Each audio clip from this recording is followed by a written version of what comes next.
welcome Gary Dunow, pronounced it correctly, Associate Director at the National Geospatial-Intelligence Agency. I think we've had to reschedule a couple times, but that's all right. And we move, and now we're here. Welcome. Yeah, thanks, Eric. I'm happy to be here and sorry for having to reschedule, but operations and other things happen. So, of course, if everyone apologized for rescheduling, we would just spend all our time rescheduling. I feel like. So for the people listening, right, you're associate director at NGA. I have a vague idea of what that is, but the people listening who never considered applying to NGA will have less than an idea than I do. So can you go ahead and sort of introduce yourself and kind of what the role entails? yeah, sorry for the beep in the background there. All good. I've worked at the National Geospatial-Intelligence Agency since about 2002, so going on 20 years now. It is one of the lesser-known intelligence agencies. Everybody knows CIA and NSA and DIA because they all have movies. We're working on a movie. Eventually, we'll get there someday. There's a bad one out there, Enemy of the State, that some people refer to us, not even close to what we do. So if you've watched that and you think that's NGA, it's not. Our job is, the way we describe ourselves is to know the earth, understand the world, and show the way. And our primary missions are, number one, safety of navigation for Department of Defense aircraft, ships, land vehicles, et cetera. So we make maps that help the Army, the Marines, the Navy, the Coast Guard, and the Air Force get from point A to point B safely and accurately. And then along with that same function, we work on geographic information systems to try to help weapon systems hit a target as accurately as possible as well. So safety of navigation for people's sake, and also to prosecute in wartime, drop-in weapons when we need to, and try to limit collateral damage and hit the objective. The other thing we do, we are an intelligence agency, so we do collect intelligence via spaceborne or airborne assets with cameras on them, taking pictures of the Earth. There's a lot of commercial industry that does that now, and they do it really well. And it's a really highly proliferating industry with a lot of different companies stepping into that arena, and they're growing pretty quickly. So we are generally ahead of the commercial companies, and we like to think we're the best in the world at what we do, and I think we are. It's a great place to work. It's a great mission. A lot of great people who have just 1,000-pound brains and way smarter than me, but I'm really lucky to get to work there with them. Sounds like everything I had dreamed of when I was doing my GIS certificate. So not too late, Eric. Maybe one day I'll get over there. Maybe one day. Yeah. So we were just talking before we were recording, and this is partially my curiosity, but just for how before we get into sort of your career path as a Russian interpreter, which is how I figured that this would be a good time given the relevance, but the intelligence agencies, I think a lot of people hear about them in movies, news, etc., and have a somewhat misconstrued sort of idea of what actually goes on, right? They see James Bond jumping out of a helicopter or something of the sort. And so what is, well, one, I guess I would assume that you guys would work with the other intelligence agencies, but how does that sort of relationship work with like the policymakers? So like, from what little I know is like you guys will gather information and then give it to them, and then they make the decisions. But can you go into like a little bit of, I guess, kind of expand on that a little bit? Yeah, sure. So, I mean, for folks who don't know, there are 17 organizations in the intelligence community. NGA is one of them. We all work under the Office of the Director of National Intelligence. And on the Department of Defense side, we all work under the United States Secretary of Defense, Undersecretary of Defense for Intelligence and Security. And so we have at NGA and in some of the other agencies, we have two bosses that we report to, but they set the priorities for us, and they determine what missions we work on, and based on the resources that the American taxpayers trust us with. And we use those resources, whether it's people or IT and other capabilities, to collect as much information as possible about national security objectives around the world. And so what we do is we try to work as a community in each of our specific disciplines. So in intelligence, there are the disciplines of GeoInt, geospatial intelligence, which is what we do, SIGINT, which is what NSA does, HUMINT, which is what a couple of other different agencies do, open source intelligence, measurement and signals intelligence. There are a lot of different disciplines out there. And so, as you can imagine, it'd be hard to be good at all of those. So you need specialists in all of those. So that's how we kind of organize as a community. And then we each get after it really hard in our specific discipline with the technical expertise that we apply. And then a lot of that is put together by all source intelligence analysts who take the different pieces of the puzzle and look at it and try to make sense out of it all collectively. And we together try to inform policymakers and other decision makers, our warfighters, commanders, et cetera, with all the information we can to allow them to make a good decision. We characterize that data, that information based on the quality of the information, how confident we are in the information, because different sources and methods have different reliability and validity and veracity. And then if they need to make a decision at a certain point, they make it based on all the information we've provided.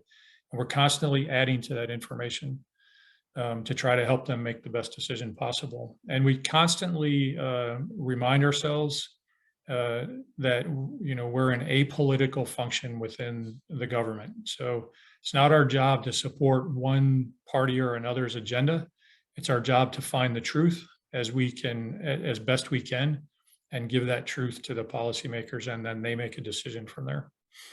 Yeah, that makes a lot of sense. I think there's a fair amount of people, whether it's in like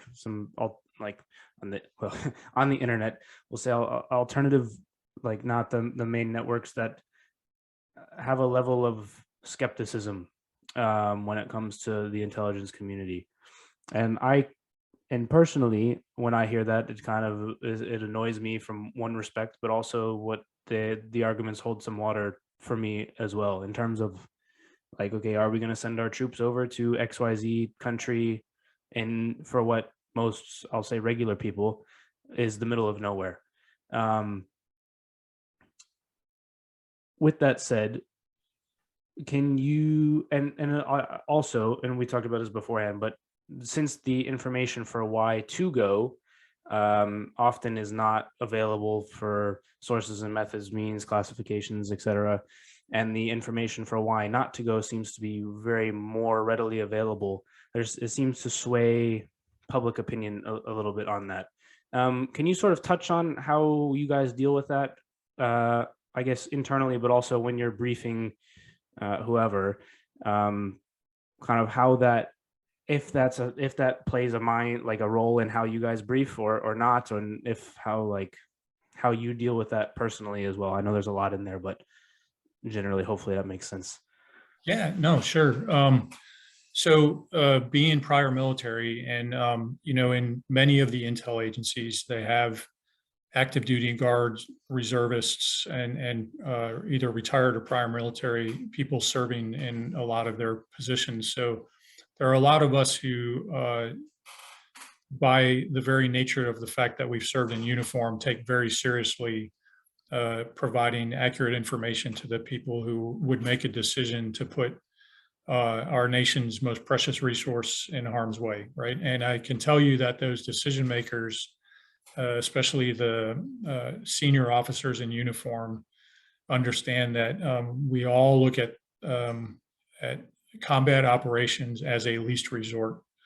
We always try to find a different way to resolve things. And so when we're gathering the information that might be used for that kind of decision, I wouldn't say we treat it any differently than any other information. As I mentioned earlier, we're always trying to find the truth and get as much information, reliable information, and put it together in a way that makes as much sense as possible to make the right decision. So I think I would just say that um, like any issue we look at, we don't take that lightly, and we want to make sure that we're providing the best information possible. I personally, you asked how I personally deal with that. Because of my background, um, I try to be super diligent and make sure that we're doing everything we can and looking at every source possible to make sure that we're providing that information. So. Yeah, and again, that's the reason why it annoys me when I hear it, is because I know that so many of the people that are in those fields are former active duty or have a strong ties to, like, it's not, those decisions are not decisions, but the information is gathered with the utmost like care Yeah. and diligence. And so that for me, again, when I hear it, it's like, well, do you know anybody who's doing that? It's like, well, no. It's like, well, maybe it's a weird one, because you see the people in there, like the individuals in there, like yourself, and you're like, yes, they care the utmost. And then you kind of look like at a decision that maybe was made, which you guys didn't make, you guys provided the information for, but a decision that was made, and you're like, that doesn't make sense. Like the two don't mesh. Yeah. I think, you talked a little bit in the original question about misinformation or a lot of information that's out there, right, of different Hmm. information. And so there is, we live in a world of misinformation and disinformation and cyber attacks and other things. And so, and a proliferation of information like it's never happened before, and it's only going to continue to increase, right? So I Right. think in the past, our community and national security in general was able to sort of rely on the fact that the nation trusted us because there was no alternative being put forward in front of them, right? And there are a lot of alternatives being put forth now. Hmm. And so that's a problem that we in the intelligence community have to deal with because um, people are forming opinions based on what they have access to. We're not able to refute them with a lot of the information we have because we have to protect sources and methods. But I think there's a way to find a middle ground between that information that everyone has access to and what we're able to talk about without revealing sources and methods that allows us to continue to build trust with the American public so that they can rely on us and not question the advice we're giving or the decisions we're making based on that advice. Yeah, I was about to get to that middle ground question. That was where I was going next. Is uh, I would some level of transparency is good to build trust generally, just like whether it's you guys or any institution, some level of transparency is helpful with trust. But at the same time, with the sensitive nature of what you guys are doing, it makes it very difficult to give that level of transparency. And so it is almost by default leads to distrust, which, like you were saying, and where we are now with the amount of information, whether it's true or not, that's available, makes it very difficult for people to, like, especially like myself, who wants to be informed, to sift through, like, okay, this seems reasonable, this is clearly not, like, it's very difficult. And then you want to go look at, like, okay, this person said that, but that person said this, and then it's a whole, and then you're just like, okay, well, is anybody telling the truth? And then you go down the whole rabbit hole, and then you're screwed, really, at that point. Yeah. And it doesn't help that, frankly, the intelligence community, according to the public opinion, has gotten things wrong in the recent past. And so there's a trust deficit there. But recent leadership in the intelligence community, including and especially the current leadership, is really committed to increased transparency to help build that trust. So I think what you're seeing play out in the current situation, which I can't talk much about, as I mentioned, but I think what everybody has seen is a lot of information being put out in the public by the government and the Defense Department from the intelligence community that has shown, that what is going to happen and that it did happen.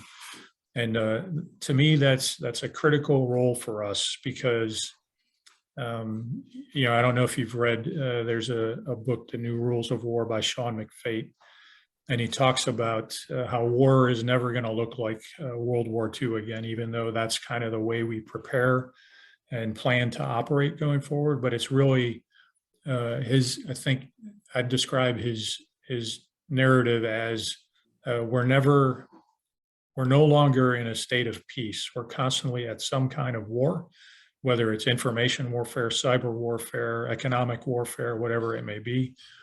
And so we should be treating how we approach war differently.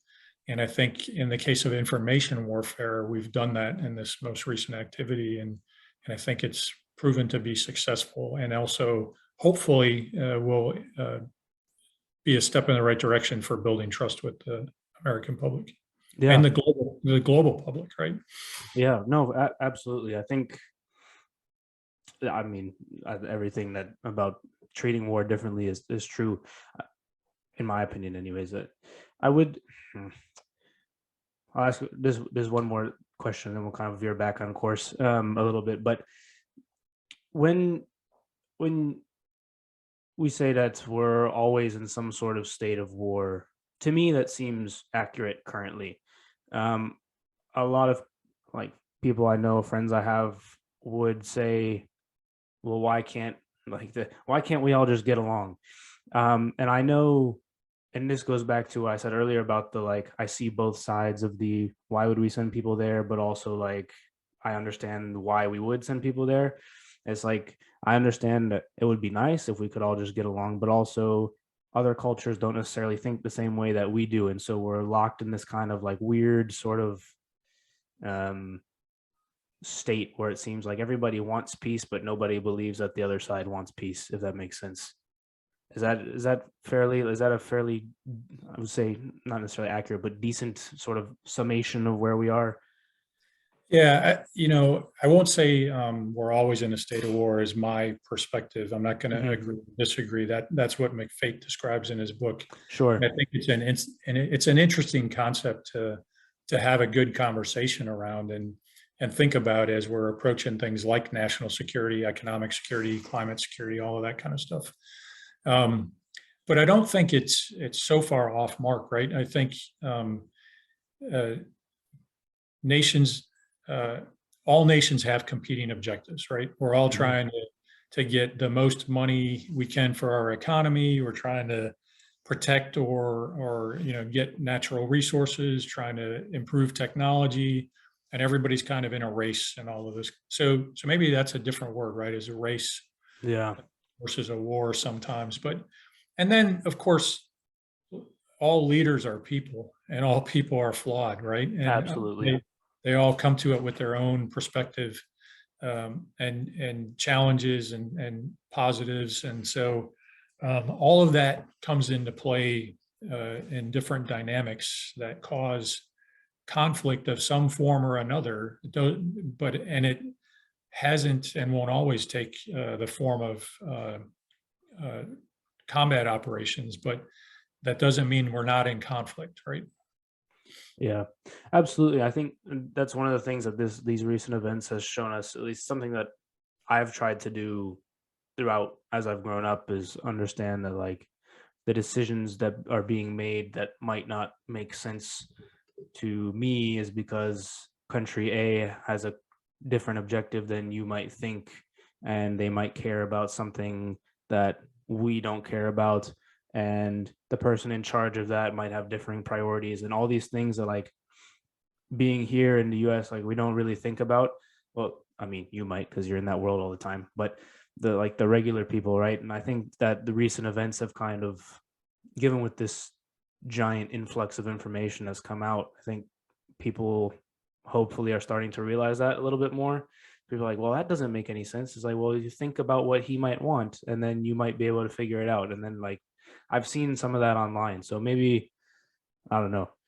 That's just kind of like I've been musing about that in the last few days, but hopefully that's the case, because I think maybe we could, as a public, be more, um, I don't know what the word I'm looking for is. You know what I mean? No. Yeah, I think culturally we've shifted over the last several decades from this concept of kind of trusting the people who have been put in authority and been given responsibilities like mine, right? Where Mhm. people don't know what I do, but kind of just assume noble intent Mhm. to with all this information being put out that kind of contradicts or potentially misinforms. It creates more of a environment of doubt rather than assuming noble intent. And so I think it's just human nature now with all the information we have, and it's hard to assume that noble intent. Plus, Yeah. some people have put that possibility at risk through their actions, right? Mhm. Leaders in different nations in different Yeah. positions. Yeah. Absolutely. All right. We'll head off to current event questions that might get us both in trouble. Well, mostly you. I think I'll be all right, but Yeah, I know everybody jokes if I tell you that I have to kill you. It's not true. If I tell you that, I go to jail. well, that's not good either, really, is it? Yeah. Um, all right. So you talked a little bit about the so I think maybe we'll go backwards in the career path. We'll start NGA, and then we'll kind of go GIS, and then we'll kind of go to Air Force, and then back into how you got to NGA, something like that. So you Okay. talked a little bit about NGA and their responsibilities at the beginning, but when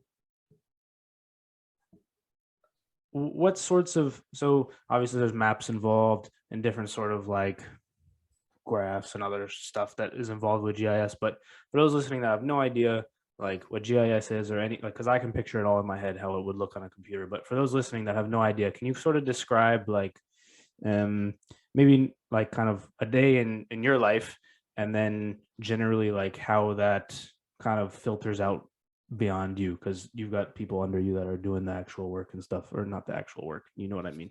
Yeah. It's just different work, right? Yeah, different work, Theirs is management more important versus, than mine. Yeah.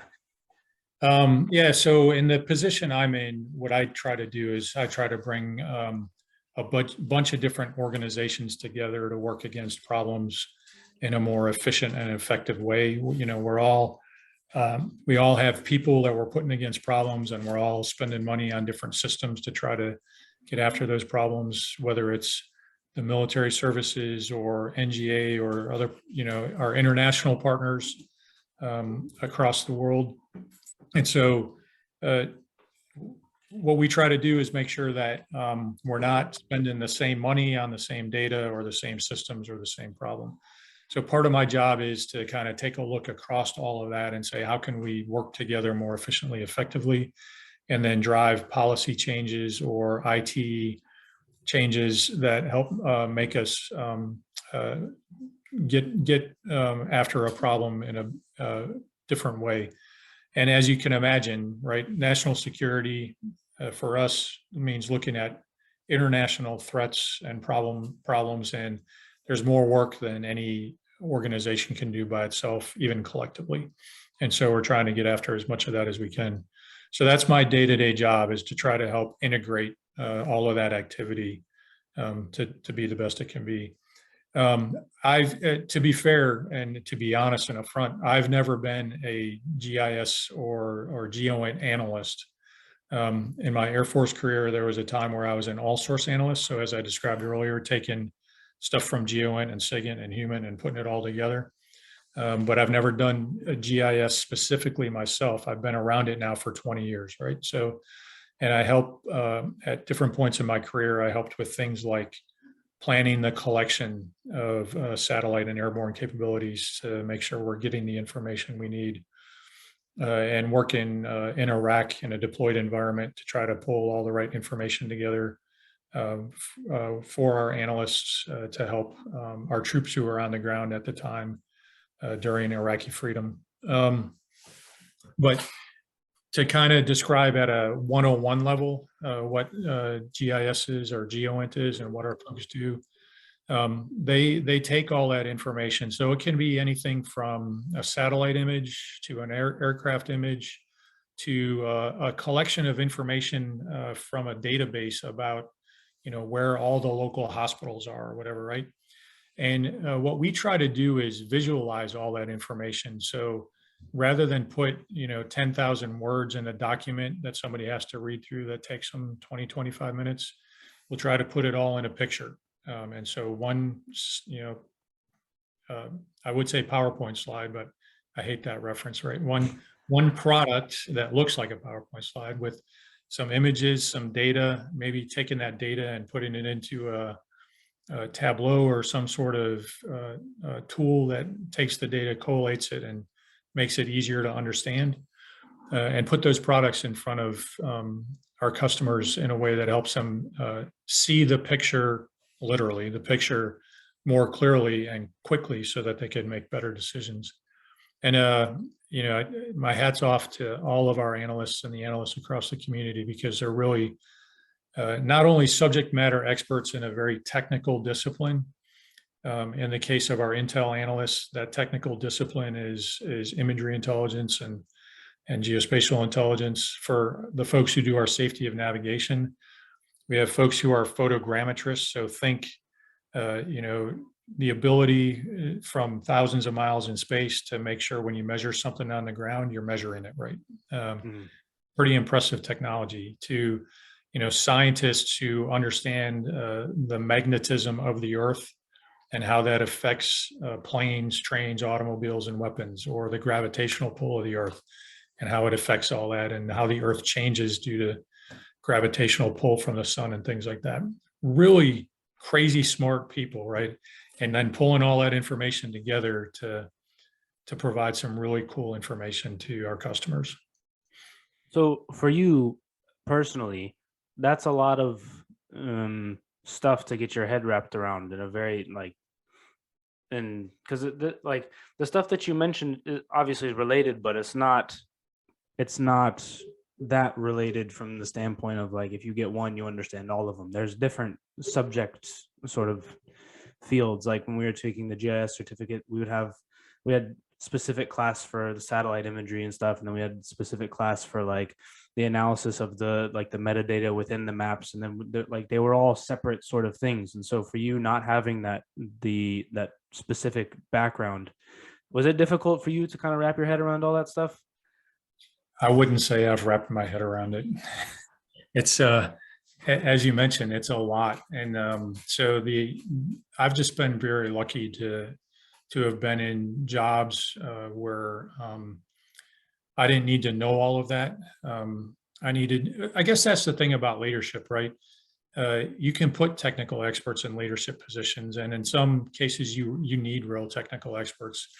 But you also need folks who can kind of see the big picture and pull everything together, and who also are committed to taking care of the folks who work under them and trusting them, and making sure they know they're trusted and getting them the resources they need to do their job. And so I've always been, I'd say since I was a Russian interpreter, I've never been a technical expert on anything other than perhaps leadership, which is something we're constantly learning about no matter how far we are into our careers. And so I've always taken the approach of I want to take care of people so that they can take care of the mission.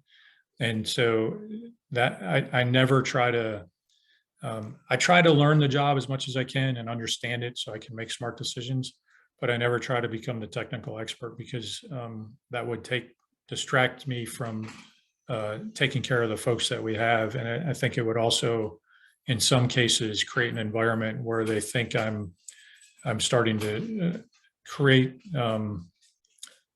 sort of a situation where I can question what they do, and I never want to do that.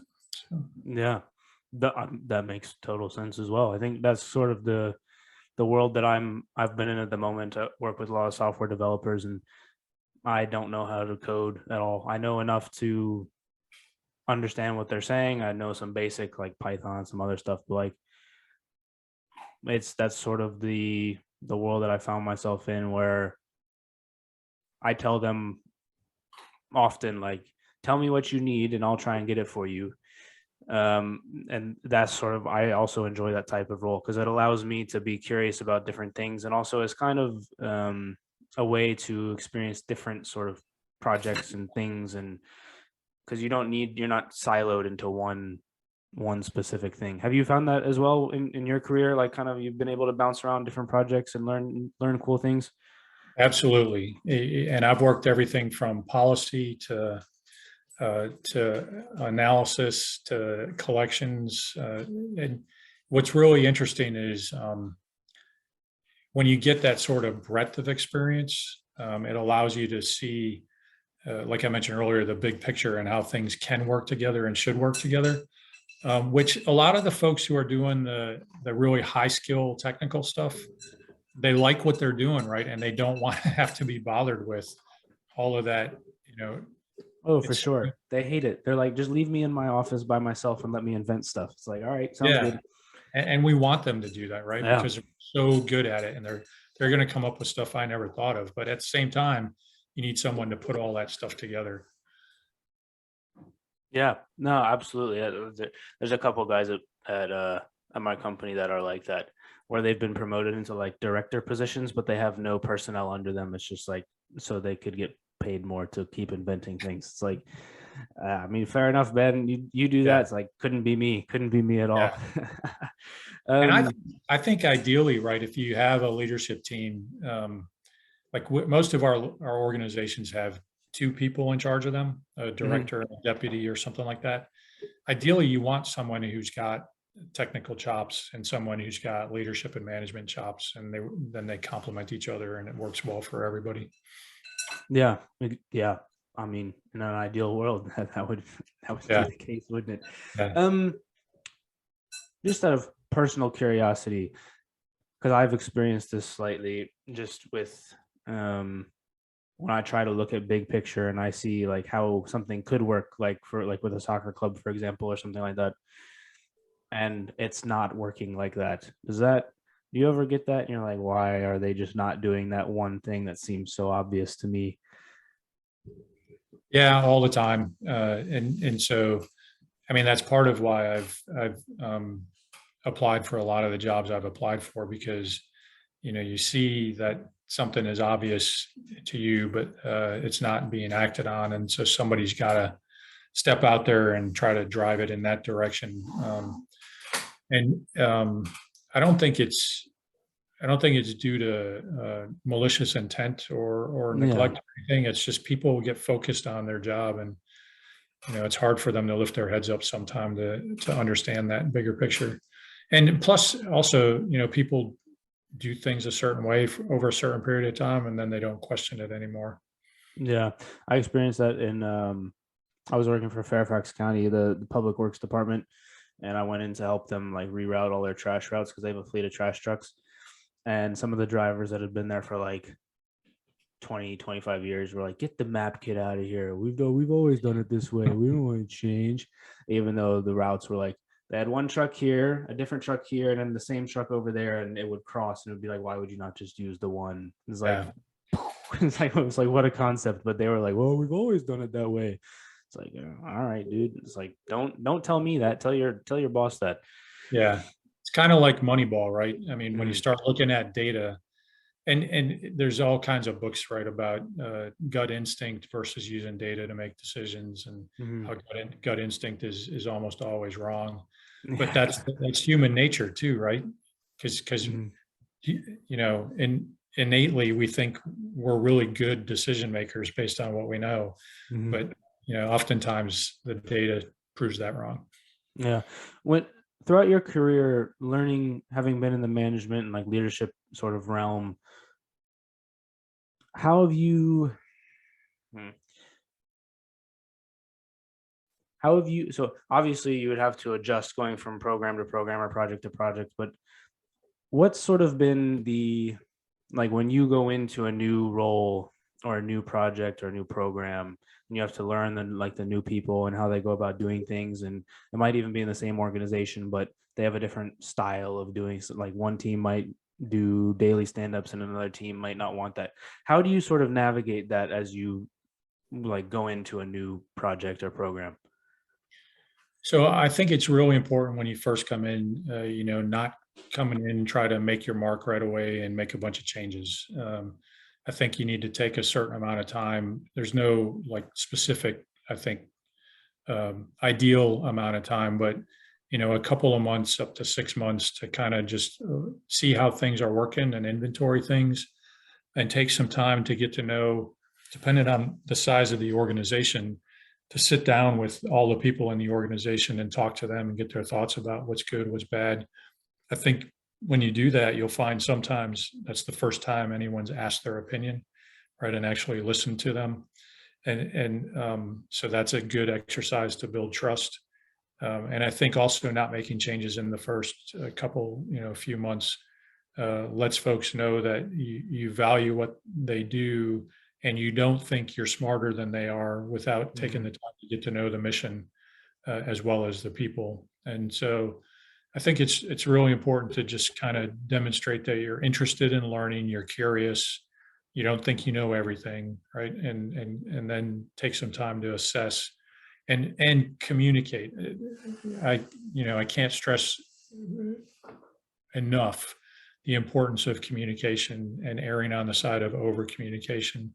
I don't know how many times I've seen in organizations where people either assume everybody knows something and doesn't communicate it, and then that's got a bad outcome. Or especially senior leaders who say, "Well, Joe Snuffy doesn't care about this, so why would I tell them about this?" And when I've pushed on that, and others have pushed on that, and we talk about strategic things with the entire collective, it makes a difference in how they approach their day-to-day job because they understand the bigger picture. Yeah, there's more investment from once they understand this. I've always wondered why, like, whenever you go to like a leadership video on YouTube or whatever, or some sort of class, like what you've said is always kind of the general points of this. These are probably good ideas, and so I tried to implement that as well. But I often wonder, like, why. And I don't, if you don't know the answer to this, because I don't know either. But I often wonder, where that goes wrong. Not that specifically what you said, but why people don't do that, because it's like that sort of information or approach seems to be very available if you like for like manager training or like all these things. Like my company has manager training and those sorts of things where they talk about it, but it still seems to get lost in the shuffle somewhere. I don't know if it's pressure of a new position or I don't really know what it is, but Yeah, I mean, those books exist because we don't have all perfect leaders, right? So there's a yeah, lot of yeah. people who need that information. Some of it's inexperience, right? And so I think that's useful. I read a lot of those books, and like you said, most of what's in those books just seems natural or common sense. Well, I think, not even that. It's just they're there, but like people don't do them. Like you can yeah. read them, and like then it's like, okay, well, it's there, but you didn't do it, and now people are frustrated. It's like, like there's this whole like weird like cycle that goes on where people are like, oh, it seems natural, so I'm not going to read it, and then they don't do it, and then it's frustrated, and then it's like they should have read it, but then like, So I think that gets at what I think is one of the most important leadership characteristics, which is humility, right? So I read a lot of those books, even though I have 35 plus years of leading people, because I just feel like I need a reminder every once in a while, right? And mm-hmm. even though most of those books have stuff that I know, there's always something I didn't know or something I just needed to be reminded of because due to whatever reason the situation I'm in or whatever I've forgotten, and I need to bring that back into my toolkit. But I also think people don't implement a lot of those tools because they don't have humility, right? They don't want to look stupid. And so when Mm-hmm. you ask questions and you're curious, some people think that makes them look stupid.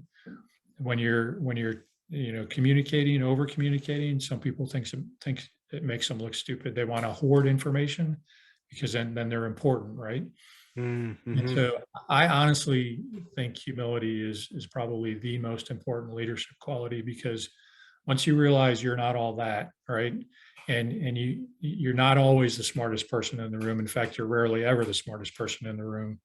Then you start leveraging your team for the best outcomes, because you're not sitting there just dictating everything. You're listening to all voices, all perspectives, and getting a lot of different input that then you put together to be much better than the individual parts. Yeah, it adds a level of um like a feeling of genuinity from the people that you're leading or managing. I think that humility quality as well. It's also one of the reasons why I enjoy the podcast so much, is because I just get to sit there and listen to cool people talk about what they do. Like, I know nothing, basically, is how I go into all of these, and it's Uh, I know just that's- enough to like ask questions that can lead the conversation down a cool path. And but yeah, it's been a really cool opportunity. Like, for example, if I had said to you, well, maybe you would have been okay with this, but other people that I've had on, like, hey, can I talk to you about your life for an hour and a half? Like, versus, hey, do you want to come on the podcast? It was like, it's a little bit different. So it's allowed me the opportunity to do that and listen. So that's, I don't know, it's a really cool thing as well. yeah, I'm sure. I mean, it's great that you're doing this, and I'm sure it's a lot of fun too. Which is, it's not a common thing for people to be doing stuff that they actually like to do too. Yeah. Well, I figured when COVID started and we are all stuck inside, I was like, well, I could be doing this or I could be playing video games. So I might as well learn something about the world while I'm here. Yeah, I didn't want to, because I know myself and I know that I would have gone down that rabbit hole of just doing nothing productive. And then that would have been a whole different issue. Um, but so, okay. So you mentioned you were a Russian interpreter, I think in the Air Force, right? I was. And so, how did you get into that? Because I don't think anyone, when they're little, is like, you know what, Dad, I want to be a Russian interpreter. They are like, I want to fly fighter jets or something else. Yeah. But you ended up there. How did that happen? Yeah, so like a lot of my career moves, it wasn't planned. I was just at the right place at the right time. I've been very lucky throughout all my career. So when I got out of high school, I couldn't afford college, and so I enlisted in the Air Force, and was lucky enough to get a job where I was fixing parts on jet aircraft, which was a really cool job, and stationed in the United Kingdom, having a lot of fun. Just got married, and then the Air Force put out this call, because they didn't want to give up their Russian interpreter linguists that do that SIGINT mission I was talking about earlier. About what time frame is this, if you can say that? Yeah, this was in 1990. So, right, the very end of the Cold War. Okay. Yep, yep. So they put out this call and said, "Hey, does anybody want to learn Russian and be an interpreter?" And my part of my family lineage is Russian, so there was a little bit of an emotional hook immediately. Sure. And there's also, like you know, I always am curious about new things, and I thought, well, that sounds really interesting and fun. And so, I took this test they call the Defense Language Aptitude Battery, which is it's a pretty interesting test. It's a bunch of grunts and groans that they assign vocabulary rules to, and then they run you through some statements using those grunts and groans to see how well you can learn a language. And I did well enough that they said, "You're in if you want it," and I wanted it. So the Air Force sent me out to Monterey, California, to the Defense Language Institute for almost 2 years to learn Russian. Um, the job was with, so it wasn't an Air Force organization, it was an agency at the time called the On-Site Inspection Agency. And the mission of the agency was to run all of our arms control agreements with, at the beginning, the Soviet Union. And then while I was going through training, we had to follow the Soviet Union. So it was with Russia after that. And so I graduated in 92 and came to DC to work as a Russian interpreter and chemical weapons inspector implementing a couple of agreements that Russia and the U.S. had signed to eliminate chemical weapons. Mm. So in that time frame, when the Cold War ends, is there a shift in the mindset of the the military as a whole from the standpoint of like Russia at that point, if I remember my history correctly, was kind of in chaos at that point. Different people were running like oil stuff, and then the mafia was running stuff, and like, so was there a shift like as you were going through that training, like that you noticed, or was it kind of just day to day for you? So not during the training because we were, although our instructors were all Russian, they were all immigrants and had been Mm-hmm. here for a while. But once I got into the job and we started doing inspections, so we would do inspections, and then I would also go over to Moscow for about 6 weeks every couple of months to work in an office where we were helping them build a destruction support facility to eliminate all their chemical weapons. So we dealt with a lot of military and former military in those activities, and it was a mix. I mean, I ran into guys who, during the inspections or in our meetings, they would grab me in a break and say, "Hey, I'm so excited that we're finally, moving towards democracy." And a couple people, just to show how excited they were about their newfound freedoms, would like one guy would pull out a necklace that he had a cross on, and he said, "I've been wearing this my entire life, but I could never show anybody because I would have been killed because religion isn't allowed under communism."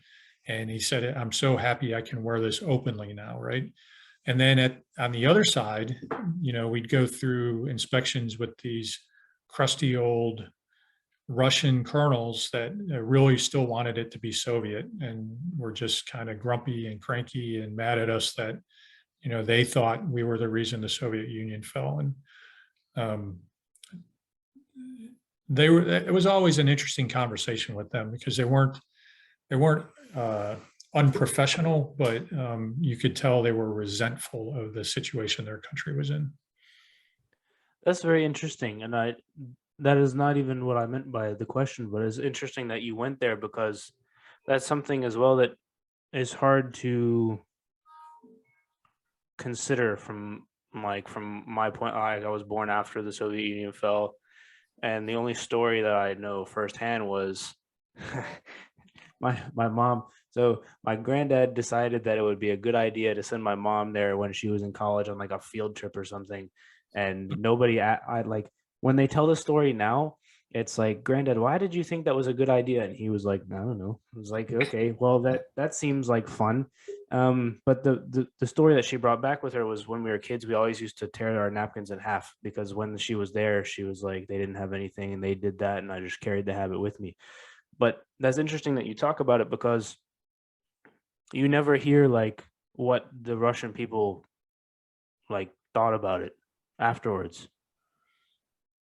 So how was it limited to kind of those stories that you mentioned, or are there others, or like what was the general feeling that you got when you would go visit Yeah, I mean, or those not were, visit, but yeah, it was official visits. yeah.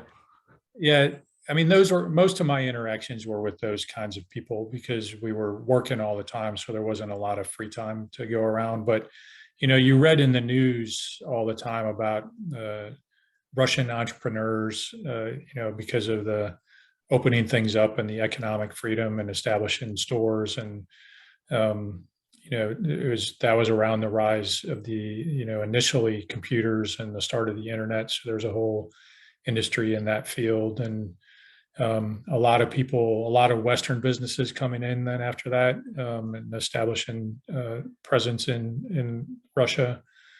And I think overall, most people thought it was a good thing, but there were, you know, stories about people who thought it was a negative thing because of the other Soviet republics becoming their own countries now, right?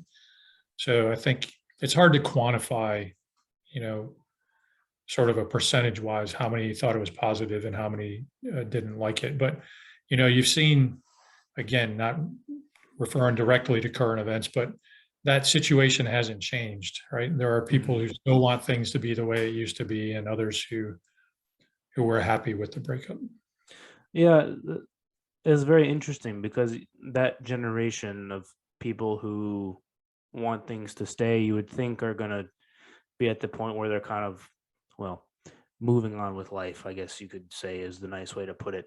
And then at that point, I think it'll be very interesting to see kind of what happens.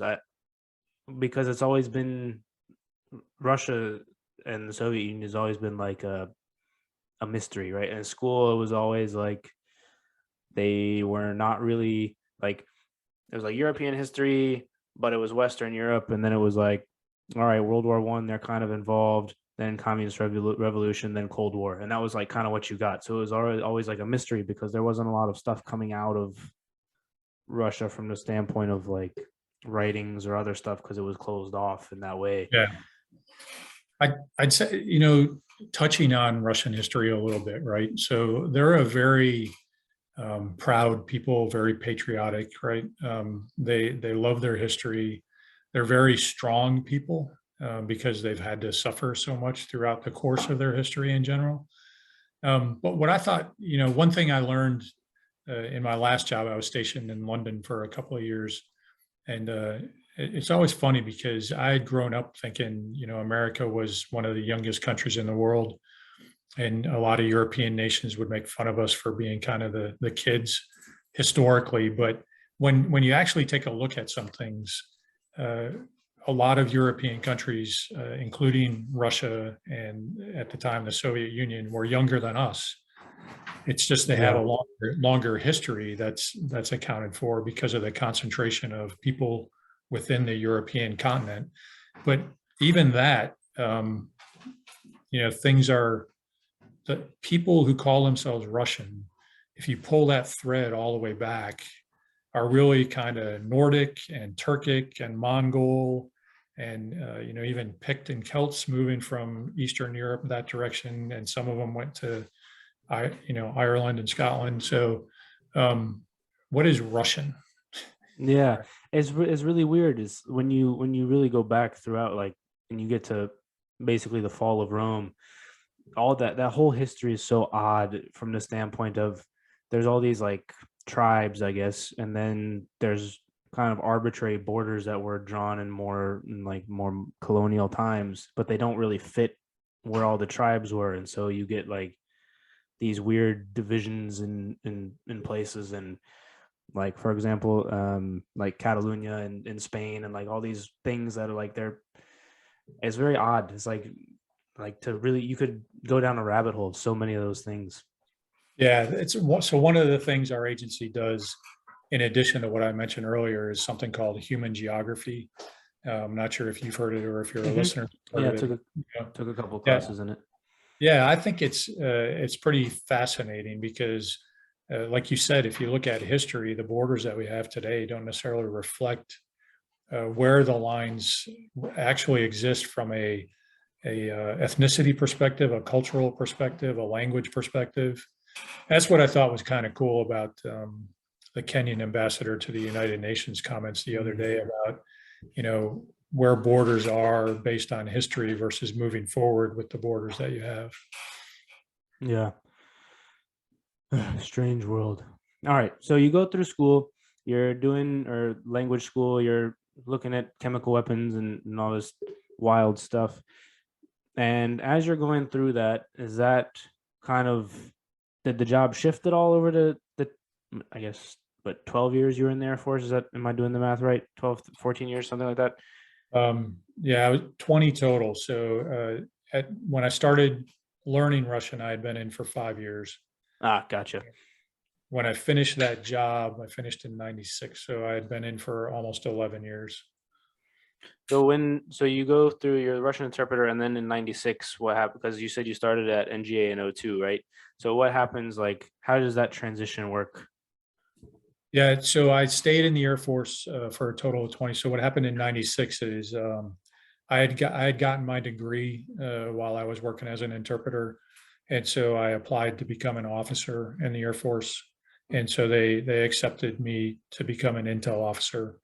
And so I did intel most of the rest of my career, working at Andrews Air Force Base, providing intel to Air Force One and some of the other presidential pilot office programs over there.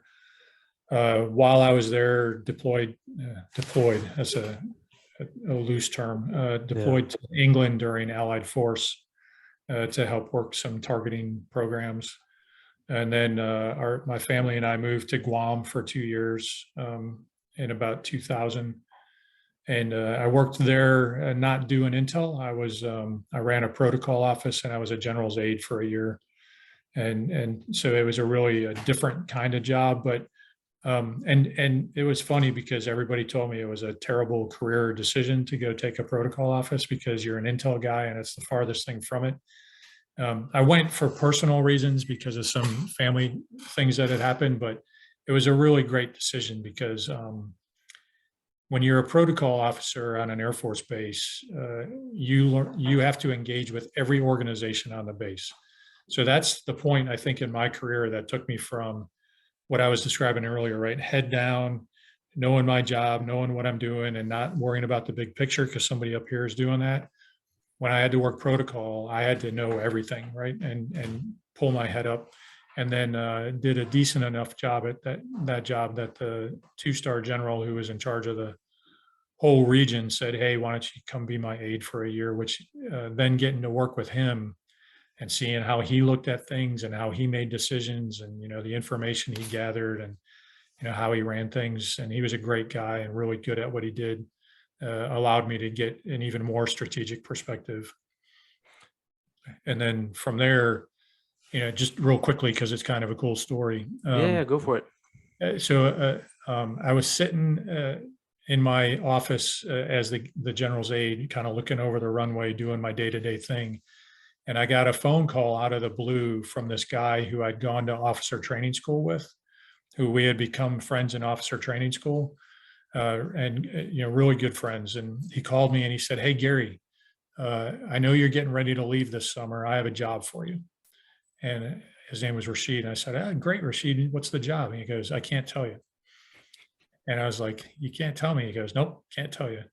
And I said, "Okay, I'll take the job," because we had developed that kind of close bond that I trusted him and knew what the job was. And it ended up being going to work for NGA.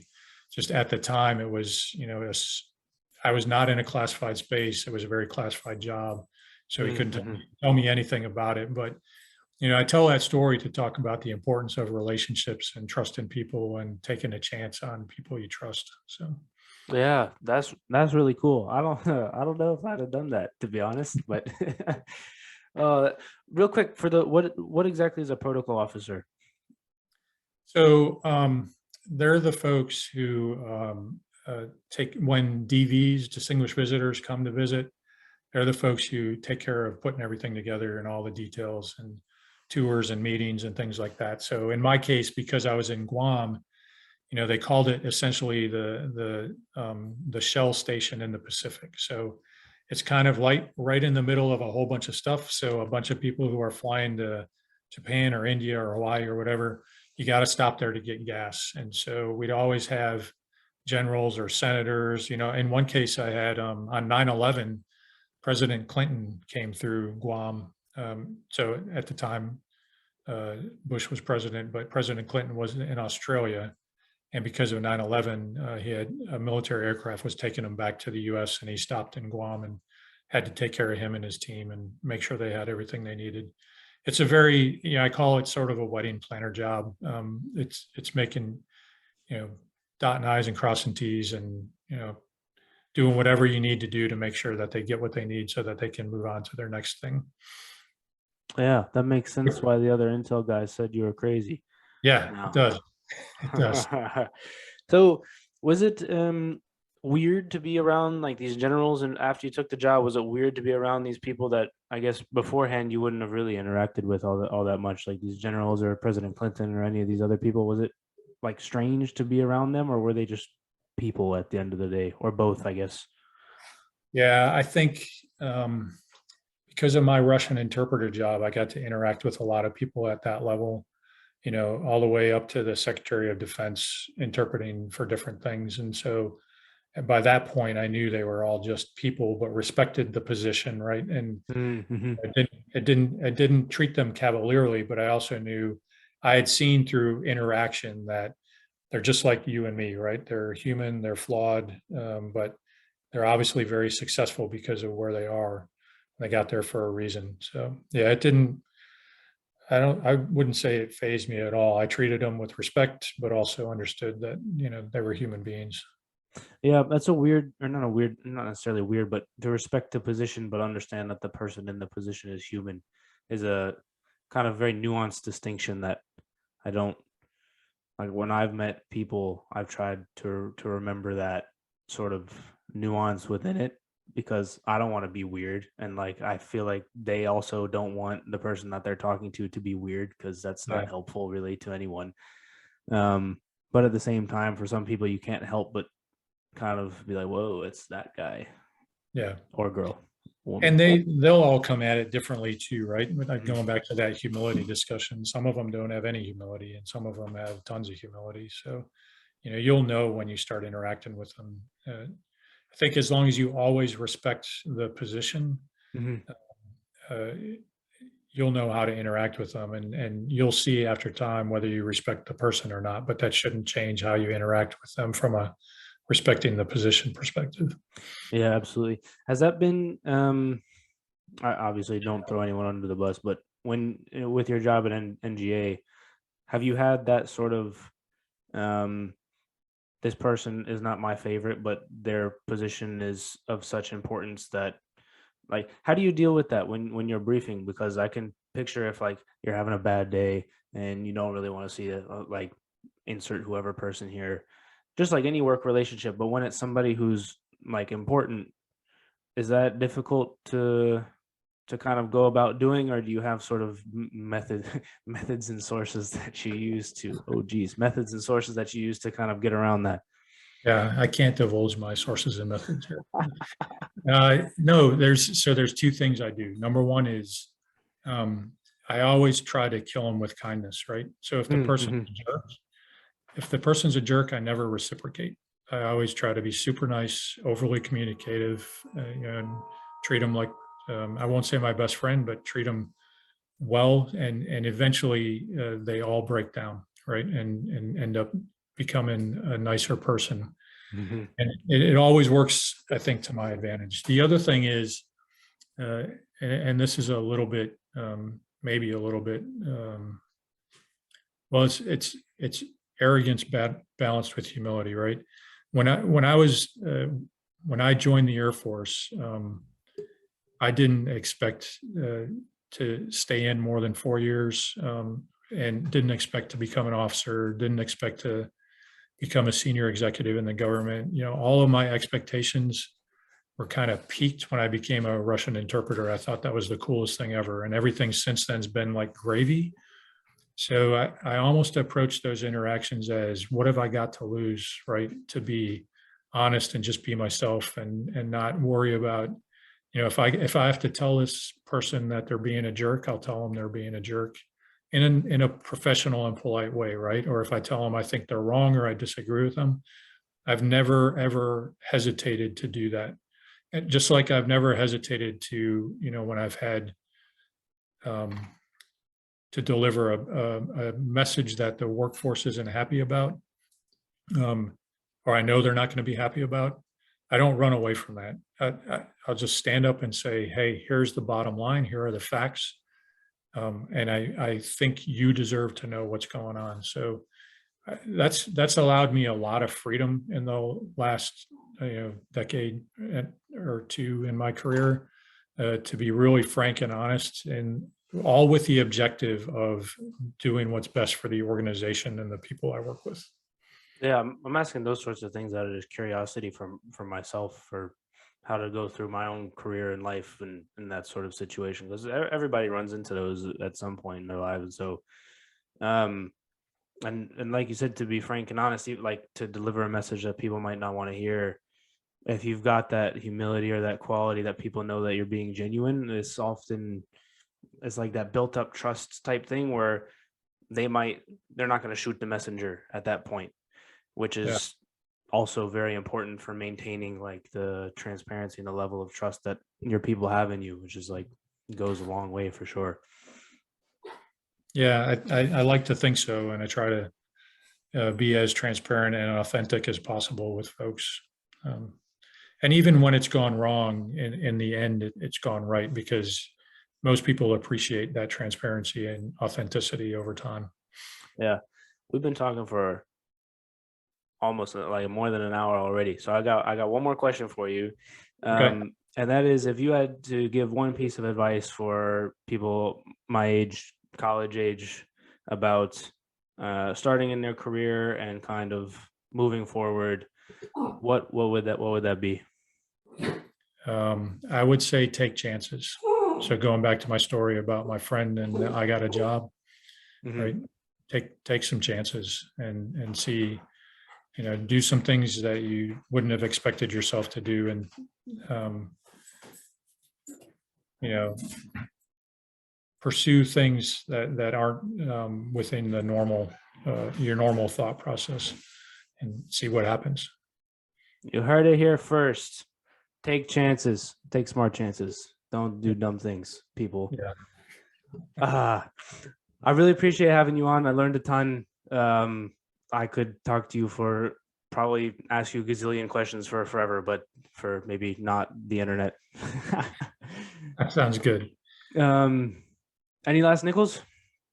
No, thanks for having me on, Eric. Thanks for doing this. I think it's a good service for folks, and I appreciate you having me on, and wish you luck going forward with the rest of it. Really appreciate it. Likewise. And with that, guys, we will see you guys next time. Peace.